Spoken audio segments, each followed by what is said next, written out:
What's up? Welcome back to the shop. In the last video we addressed a little bit of the metal work that we have to do on this car before we're ready to do anything else. But we addressed some of the metal work and welding that we had to do, and one of you subscribers actually saw that video and sent me something that you had laying around in one of your shops to help with some of the chassis bracing that we need to make sure this thing doesn't flex. So I want to say a huge thank you to that. I really appreciate it. So yeah, let's show you what we got sent. So we were sent some of these frame braces for the fender rail, the chassis braces for this inner fender here. And normally this is something that you really use on like a track car, like a circuit car, but I don't see how it would hurt in a drag racing application. So anyway, I really appreciate it. But one thing that I don't like about these braces is the way that they intend for you to install it. It comes with mounting hardware, right? So you mount it using the bolts that go to your door hinges here and the two on the bottom, and then you have to drill holes here. They want you to drill holes here, and they send you some nuts and bolts for that, but they want you to fish this nut inside of this hole here and fish it all the way over here to get it on the back side of that nut, the back side of that bolt. And that just seems ridiculous. It doesn't sound very easy, and sounds like a nightmare, to be honest. So how I have this one mounted is this right here. I took a threaded insert that matched the thread pitch of the bolts that they supply you and drill the two holes, and then use a riv nut tool to squish this, and it basically makes it a threaded hole. I've already done this side. I haven't done the passenger side yet, so I'll show you what that looks like on the passenger side and show you how I actually installed it.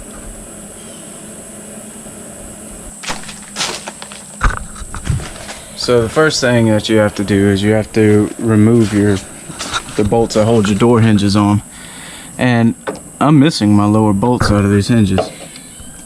That's gonna be fun. But anyway, you take these bolts loose.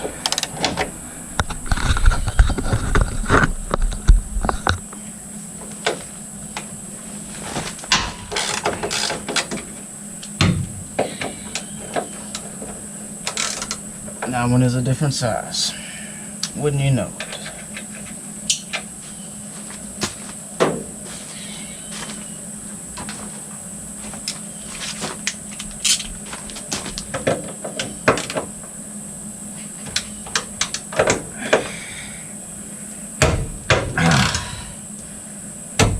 That's not good.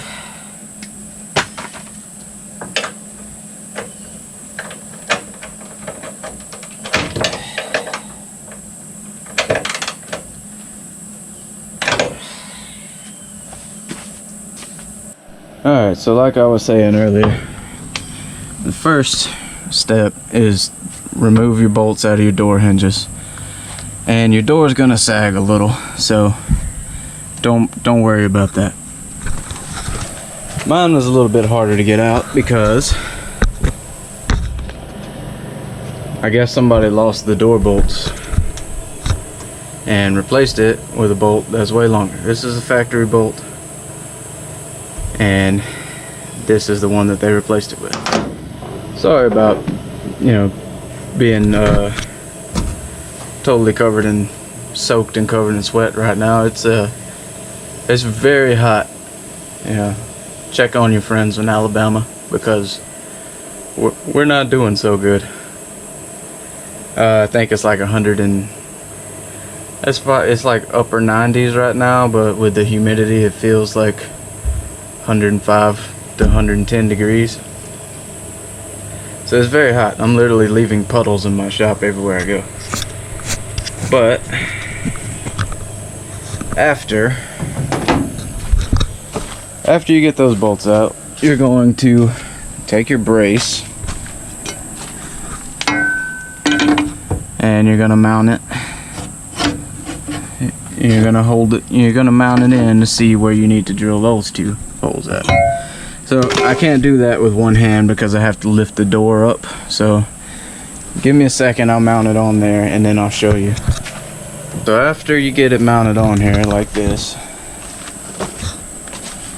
then you take a Sharpie and mark the holes that we need to drill. So we're going to put a mark there and a mark there. We're actually going to go a little bit higher. Put a mark there and there. Alright. Now you take it all back. Now we're going to take it all back apart and drill it. Alright, so before drilling those two holes, I'm going to mark the centers with a center punch, just so my bit doesn't slip around on me.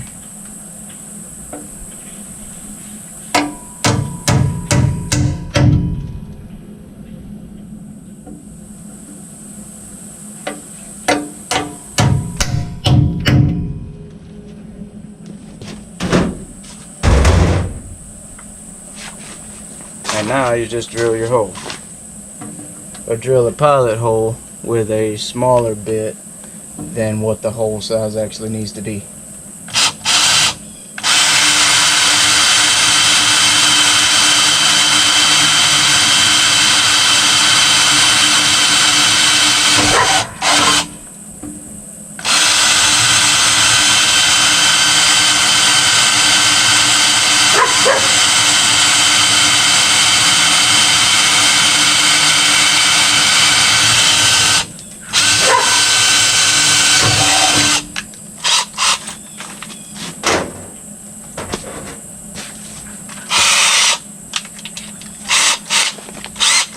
Now I'm going to open those holes up with a step bit.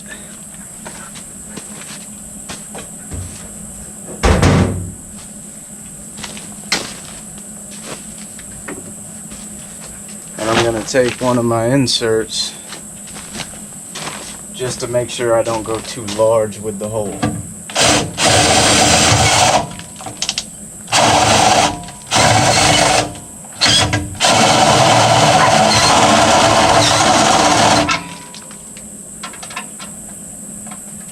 Alright, that hole's good.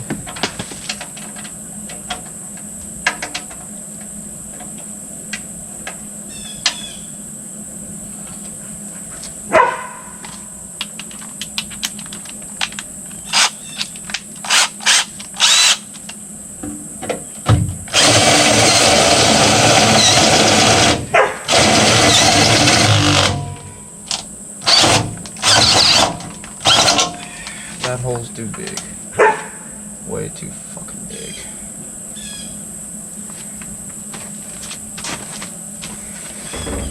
Alright, so real quick, how this works is you take this insert and you thread it on to your chuck, which will be the same thread pitch as the bolts that you're using. That's what this is for. You know, is you match your insert thread to the thread of the bolts that you're going to use. Anyway, you put it in the hole just like this and you give it a squeeze.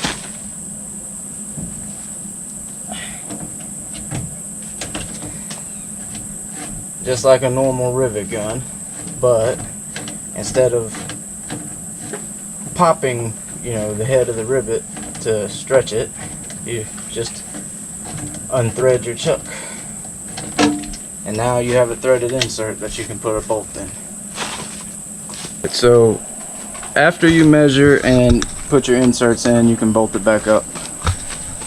And I gotta find 2 more bolts to go in there. And it helps to have somebody hold the door for you while you put it on. So I enlisted some help. Say hey. Hey. Hey. It's Hey. dog's face. Oh, she's a good helper. You a good helper? Yeah. Yeah. She didn't do nothing. Anyway, once you get that on there, that's it. That's how you install it. Pretty simple. And whichever one of you that it was that sent me those, I really appreciate it.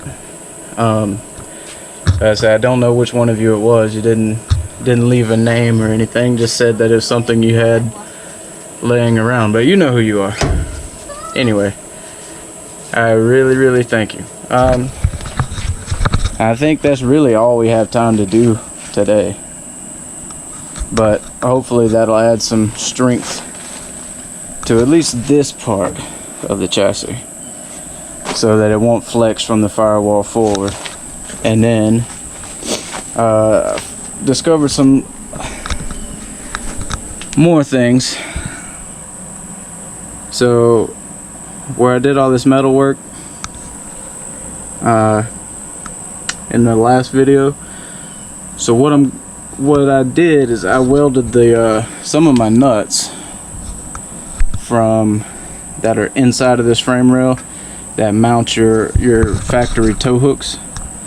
They're notorious for breaking off because they're welded onto the inside of the frame, and mine had broken off. Well, I re-welded some, the ones that were broken off, and they did fine. They did perfect. But the ones that I didn't have to weld back on snapped off. So I used the same method. I stuck some threaded inserts in there and mounted it up. Now it's mounted loose right now because if you see, this piece is dented in. I didn't realize it was dented in that far until I put the traction bar on.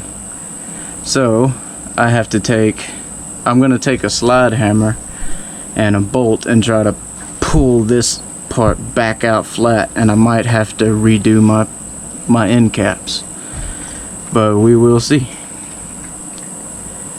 We'll see what happens after I do that, and then hopefully we can tighten this traction bar down and have a solid mounting point for our weight plate, because this is actually really important. Not only does it eliminate wheel hop in the front, but it's also the mounting point for the weight plate, which is going to be the mounting point for our intercooler and our radiator and a whole bunch of, everything's going to be built around the front end of the car.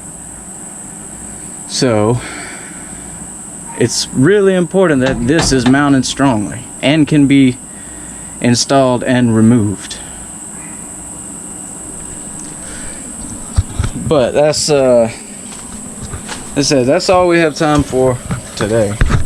So I know it's not a very long, and we didn't really do that much to the car, but it's hot and my wife and my kids are hungry, so it's time to go get some dinner and sit in the air for a little while. But anyway, I hope you enjoyed this video, however short it may be, and stick around and watch some more in the future. I know I'm slow about making content. I'm slow about actually filming videos. It's just because I work a lot and don't have a lot of time to do it. So there will be more in the future though, so just stay tuned. Anyway, like, comment, and subscribe. Peace.